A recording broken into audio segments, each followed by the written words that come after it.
So this video, I want to talk about pride and why having such high pride is so dangerous.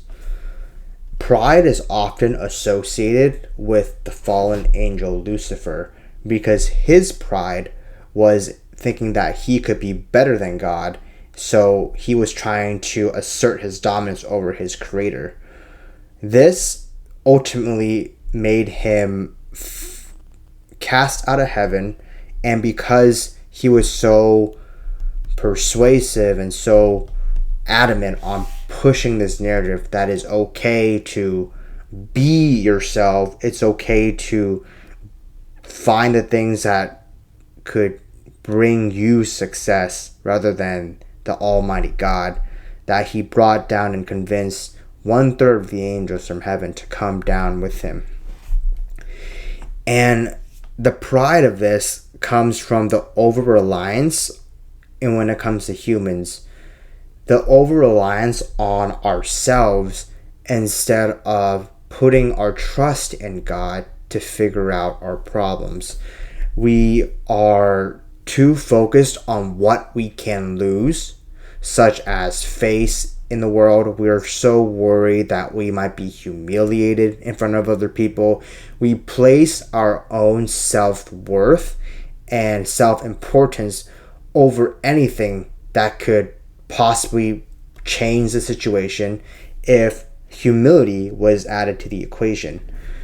This is a very important topic because pride is often one of the things that get in the way of meaningful relationships. And along with that, the sin that is brought upon the world is the things that are eating us away slowly the longer we are distanced away from God. So that's just a quick summary of why pride is so important to realize and to understand that your own pride would lead to the repression of others. I'll give you an example. A dad who loves his kids, right? But he believes he loves his kids, he provides all that he can, and his way of showing love is by buying whatever he wants or by treating him how his dad never treated him, and just to make sure the kid has a good life, right?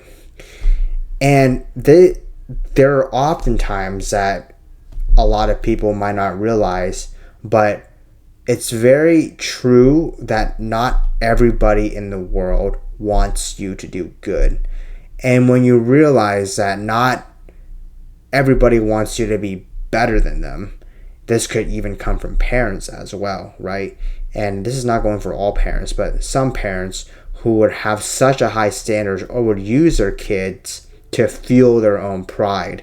And you can see this by seeing all the parents who think they're saints to everyone else, but their kids are in heavy depression. This is caused by pride because the parent doesn't acknowledge how the kid is going through, and in fact the parents is putting all of their stress and pressures onto the kid, and while they just live a perfect life out for everyone else. That is pride at work. And I can go deeper into that, but that's just a small example of how pride is related to people being oppressed.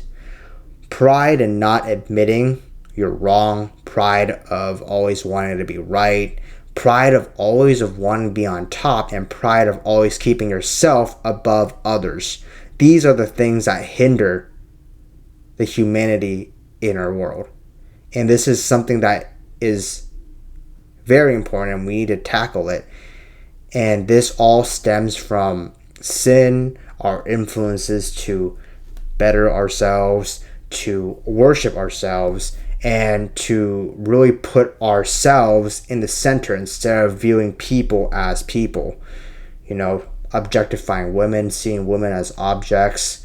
These are things that are not in the vision of God because we do not see people as a person, as a child of God, but instead of something that we could use, that we could abuse. And this all stems from, oh man, that girl likes me, it's all about me. It's all about how good I look. It's all about what I can do. It's all about, making the game work. It's all pride.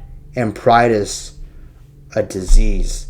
And it needs to be overchecked. It needs to be looked. It needs to be reflected on. It needs to be repented on. And this is why God is so important in our world. This is just a brief touch up on what pride is. I would love to hear your thoughts on pride and your perspectives. So feel free to leave a comment below on what your thoughts on pride is and how you would go about when these things come up to you.